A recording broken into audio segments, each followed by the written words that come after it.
Good evening and welcome to KQED Newsroom. I'm Thuy Vu. On tonight's show, new measures to protect golden eagles and more obstacles to home ownership. But we begin with a look at efforts to reform the criminal justice system here in California and across the nation. Over the past year, protests over police shootings have brought renewed attention to racial disparities in arrest, conviction, and incarceration rates. Earlier this month, President Obama said that as long as he is in the White House, he will fight to make the criminal justice system fairer and more cost-effective. 30 years ago, there were 500,000 people behind bars in America. Today, there are 2.2 million. The United States is home to 5% of the world's population, but 25% of the world's prisoners. Every year, we spend $80 billion to keep people locked up. Now, many of the folks in prison absolutely belong there. Our streets are safer thanks to the brave police officers and dedicated prosecutors who put violent criminals behind bars. But over the last few decades, we've also locked up more nonviolent offenders than ever before, for longer than ever before. That's one of the real reasons our prison population is so high. In California, efforts to reform the criminal justice system are already underway. 1 year ago, voters passed Proposition 47. The landmark law reduces certain nonviolent crimes from felonies to misdemeanors. It also gives felons convicted of those crimes an opportunity to have their sentence reduced. Is Prop 47 working? Joining me now to help answer that question are George Gascón, San Francisco District Attorney, Brandon Martin, Research Associate for the Public Policy Institute of California, and David Greenberg, Chief Deputy District Attorney for San Diego County. Welcome to you all. Mr. Gascón, I wanted to begin with you. There are fewer inmates in California state prisons and local jails, yet crime is up in some areas. Is Prop 47 working? I believe that it is. First of all, I think it would be a mistake to make any assumptions that Prop 47 somehow is connected to any temporary increases in crime. There have been increases in crimes in other parts of the nation that are not impacted by Prop 47. We have seen some jurisdiction with crime has stayed flat, others has gone up. Some, we actually see in San Diego just in the last month, crimes going down significantly in the county.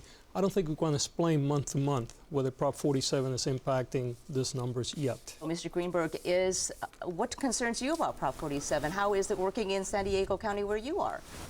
Well, what we have is, and I heard people talk about recidivist rate and how things are working. I was just provided statistical information from the city of San Diego, which does show that our violent crime rate has gone up about 8% since the enactment of Prop 47.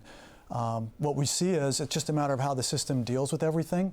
So when we talk about people that have had their sentences reduced or people that were pending a case that had it reduced to a misdemeanor, of all of those individuals in San Diego at least, everybody that's had their sentence reduced, of those folks, 22% of those folks have had a new case filed against them in San Diego.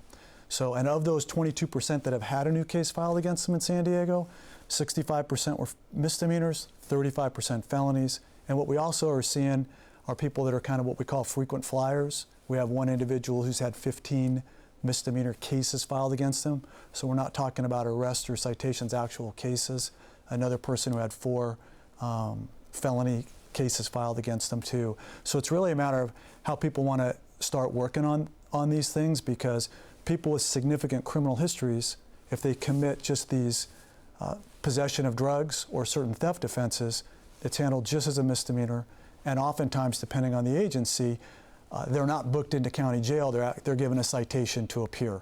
So what we also see is an increase in our failures to appear in court on the misdemeanor FTAs. So Brandon Martin, comment on that, because what David Greenberg, seems to be saying is that the recidivism rate they're seeing in San Diego County is much higher than in other communities. What are you seeing in your study of how it's playing out? So we haven't seen any statewide numbers on recidivism. And that's sort of the issue right now is, since it was passed in November, normally the crime information for statewide, which gives all counties at one time, is normally released a year at a time. And so once we get 2015 numbers, we'll have a better sense of what effect Proposition 47 actually might have had on crime rates.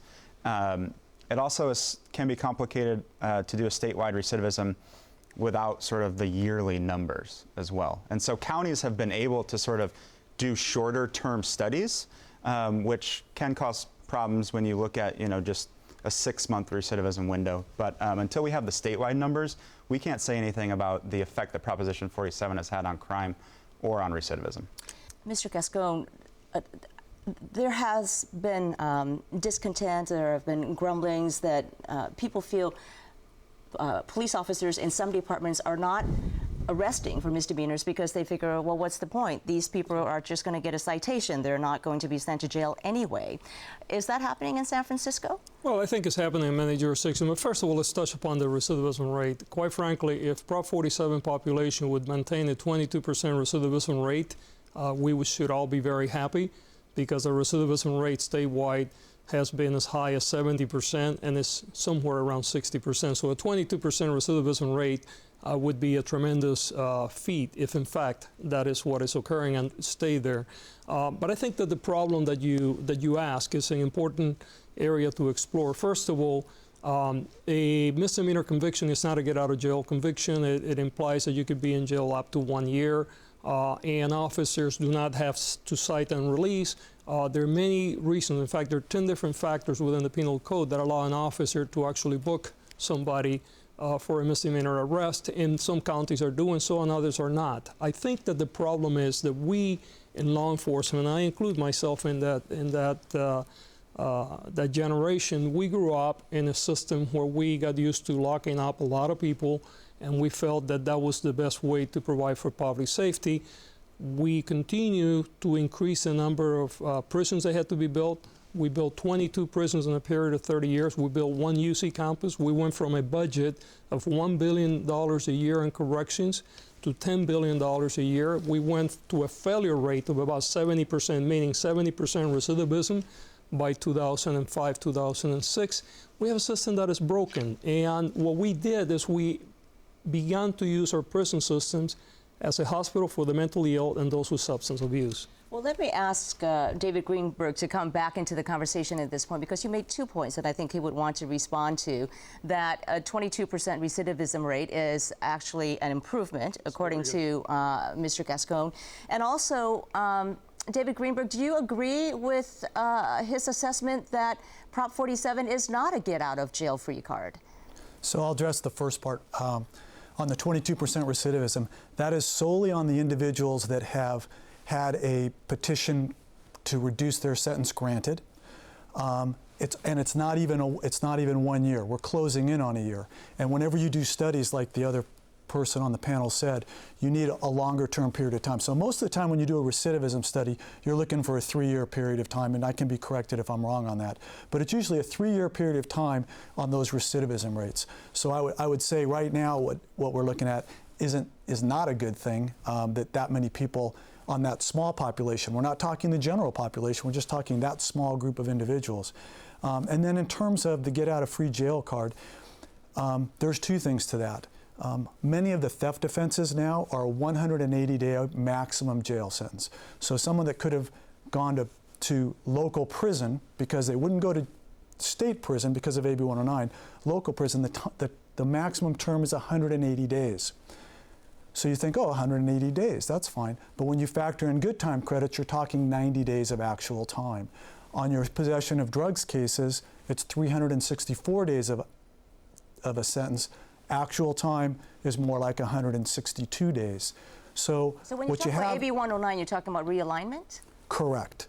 So what happened is all of the offenses that are listed and contained within Prop 47 are offenses where if a person was convicted of those offenses as a felony, they would be housed in the local jail. They would not go to state prison. They would only go to state prison if they had a prior strike conviction. For instance, robbery, voluntary manslaughter, residential burglary. If they had those types of convictions, then they would go to prison. Otherwise, they would already be handled and stay locally. Are you seeing cases where some offenders are learning to beat the system, perhaps. I read about one man, for example, who was arrested with a calculator in his hand to make sure that the things he was stealing did not add up to more than $950, at which point it becomes a felony. Are you seeing cases like that?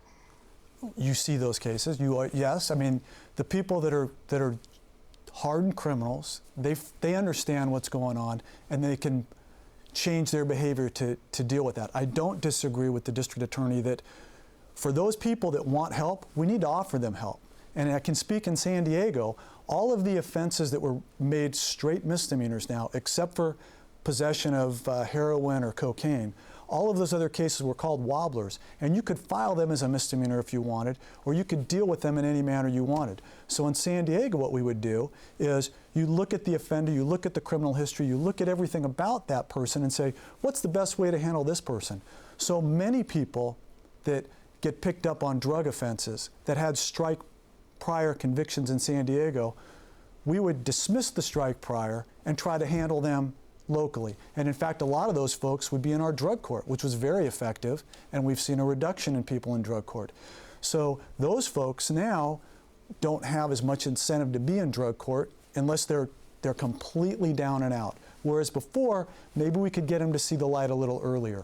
So I don't disagree that we want to try to do that, but what's happened is we've lost a lot of tools and flexibility to accomplish that goal. I want to jump into this point. You bring up drug court, which is very interesting, and I want to ask you about that, Brandon Martin, because without the threat of a felony conviction, what incentive is there for people to go to drug court and get the kind of rehab they needed? Because that was part of the thinking behind Prop 47, was to give people a second chance in life. Yeah, part of the thinking behind Prop 47 was to think about second chances. We don't have at this point numbers on the statewide use of drug courts after Proposition 47. Several counties have reported some dips, but I believe, as the district attorney said, in terms of handling it locally, there are ways to sort of expand who you're selecting for drug court and other incentives that the county could handle within the law. So, Prop 47, with all the releases, there are some monetary savings, quite significant. Where will that money go, and how will it be spent? When will we start seeing it being spent?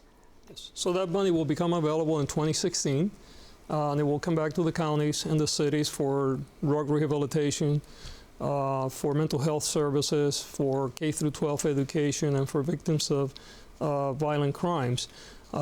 I think, when we talk, for instance, about drug court, it's important to remember that there's still, as Brandon indicated, there are other ways to get people into drug courts. And if we really want to make drug court more of a tool, then perhaps we should create legislation that requires that drug court be mandatory.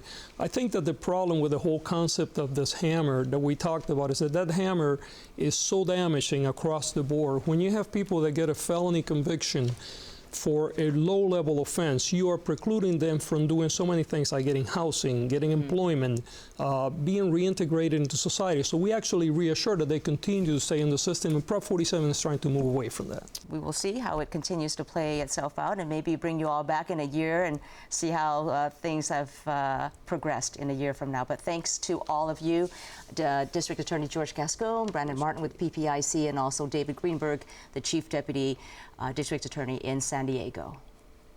You're welcome. If you've ever driven through the Altamont Pass near Livermore, you've noticed the thousands of windmills, turbines technically, in the area. Those turbines generate energy from the wind, but they also pose a threat to the thousands of birds that fly through the Altamont. Hundreds of birds of prey die in collisions with turbines every year. This week, one of the largest wind farm operators at the Altamont says it is shutting down all of its turbines there. The company, Altamont Winds Inc, wants to replace them with fewer, more efficient turbines. As Gabriela Quirós of KQED Science reports, biologists say such steps are needed to protect threatened species. The Altamont Pass, east of San Francisco, is home to hundreds of bird species. They hunt and play in the midst of 3,000 wind turbines. Those turbines can be deadly, especially to golden eagles. There's an eagle right there. Eagle. Right here, flying low. Below the horizon, right in front of Biologists Doug Bell, Sean Smallwood, and Jody Donato study golden eagles. It's got white in its tail, which means it's a subadult or a younger bird. The characteristic of a golden eagle is that the birds have white at the base of the tail and white in the wings in their earlier years, from the first year on to about the third or fourth year. Many young golden eagles live in the Altamont, says biologist Doug Bell. The Altamont Pass wind resource area is within, adjacent to one of the densest nesting populations of golden eagles in the world. Golden eagles are protected under federal law. It's illegal to kill a single eagle without a permit.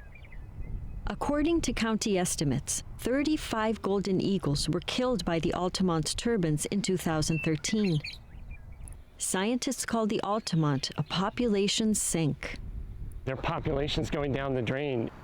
The Altamont is killing more eagles than the local population can reproduce. So it's taking out more youngsters than they can produce and replace themselves with. That appears to be what happened to this young eagle. The primary injury on this bird is the left wing. There's an amputation at the carpal joint. The carpal bone is shattered. Today, the California Department of Fish and Wildlife's Krista Rogers is performing a necropsy, similar to a human autopsy. We describe this as blunt force trauma, which is consistent with a wind turbine strike, given the location where the bird was found. Researchers knew the bird well. The transmitter is going to stay on here about 3 years. She was one of 18 golden eagles, like this one, that Bell and Donato are following through radio transmitters. Go. 4 of them have died after hitting turbines, but not before revealing some very useful information. One of the more valuable things that we've learned from our transmitters that we've placed on eagles is that they use the Altamont a lot. So that really means that everything they do out there is going to have an effect on golden eagles. Shortly after the Altamont's wind farms opened in the 1980s, scientists discovered that turbines were killing hundreds of birds of prey each year. That hurt the development of wind energy, says the Audubon Society's Michael Lines. The Altamont was sort of seen as a black eye for renewable energy because anytime someone was proposing a new wind farm, it would raise the specter of the Altamont Pass. In 2005, some Audubon Society chapters and other environmental groups sued to get wind companies to protect birds here. So the companies agreed to remove portions of their turbine fleets from 2006 to 2018 when they would turn off all of their old turbines. We wanted to move towards getting the old turbines out of the Altamont Pass because in a process called repowering, up to 30 old turbines can be replaced with one single new turbine, which then results usually in significantly less bird mortality. All of the turbines in this wind farm, about 300 in total, have been turned off in preparation for repowering. Soon, they'll be replaced by just 10 turbines. It's time to pull the old machines down and put new ones up. Rick Miller works for EDF Renewable Energy, the California-based company that owns the wind farm. He says the repowering process will cost $35 million and will be partly offset by federal production tax credits for wind energy. 10 turbines like this one will produce enough electricity to power 12,000 California homes for a year. The turbines are becoming much larger rotor diameters, and much taller towers. So we've really been able to reduce the number of turbines required to produce a tremendous amount of energy from the same site. And that means there aren't as many for birds to hit. Companies can also place the turbines more strategically. Scientists believe fewer turbines and better placement are key to protecting wildlife. 300 meters above ground. Ecologist Sean Smallwood has been studying birds in the Altamont since the late 1990s. He advises companies on where to put their turbines to minimize bird deaths. This wind farm, called Buena Vista or Beautiful View, was one of the first to be repowered. That was 7 years ago. At Buena Vista, the repowering that happened there was very effective, I think.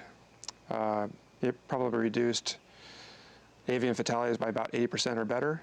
This is where the old turbines were. And this is also where the burrowing owls nest. And so fatality rate was pretty high. When we repowered, we put the new turbines up on the top of the hill where the burrowing owls are not. So our burrowing owl fatality rate dropped to 0 3 years of monitoring. That's why. Smallwood says that when the Altamont was first built, wind energy companies installed over 7,000 turbines, more than twice as many as there are today. They gave little consideration to bird safety. Those are the most dangerous turbines in the Altamont Pass on record.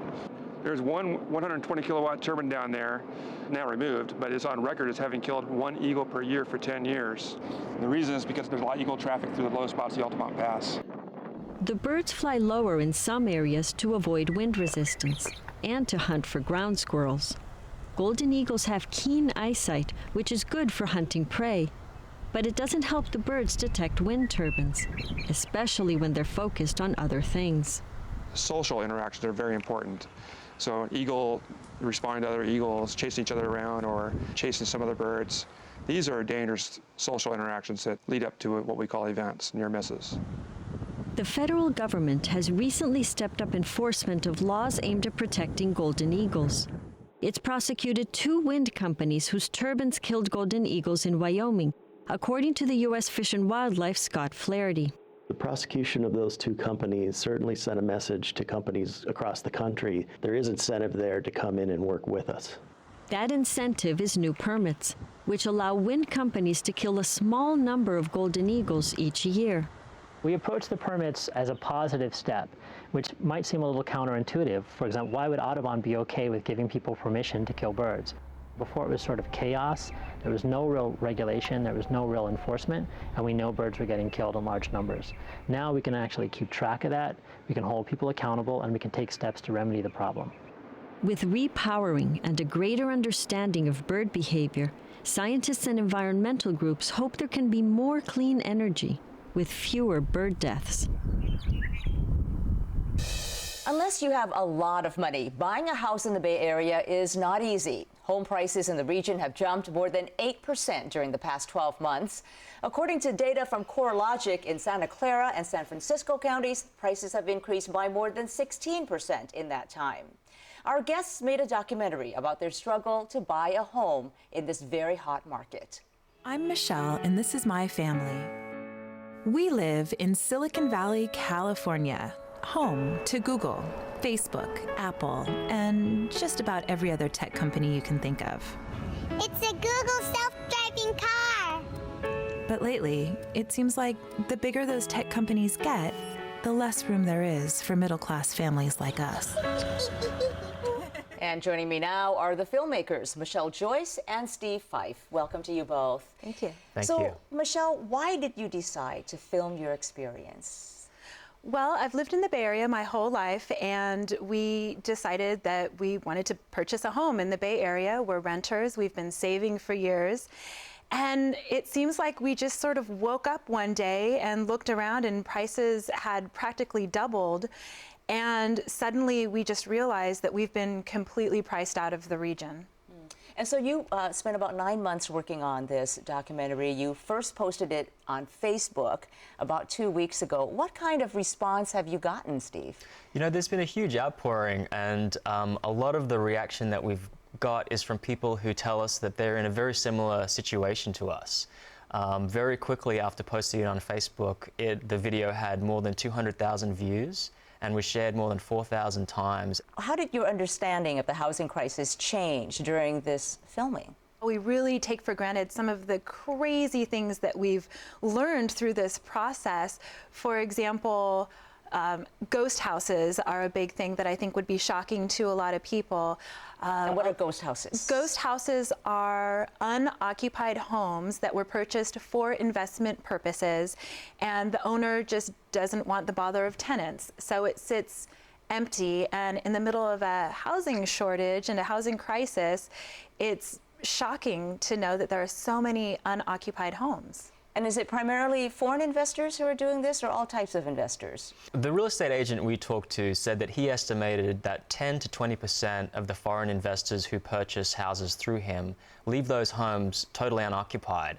And we're talking about houses that could rent for $4,000 to $5,000 a month that are sitting unoccupied in areas where there's incredible demand and need for that housing. I want to ask you about the last soundbite in your documentary because it was a very interesting one.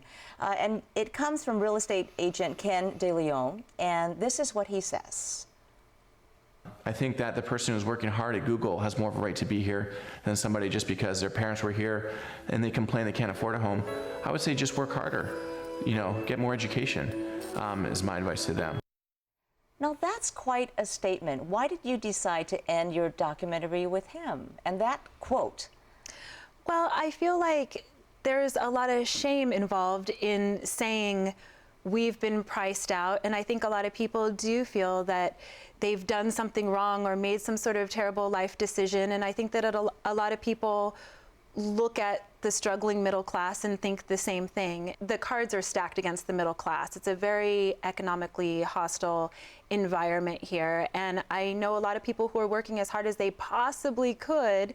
There's one woman in the documentary, and she commutes for 5 hours, you know, one way sometimes to get to work, and you can't tell her to work harder.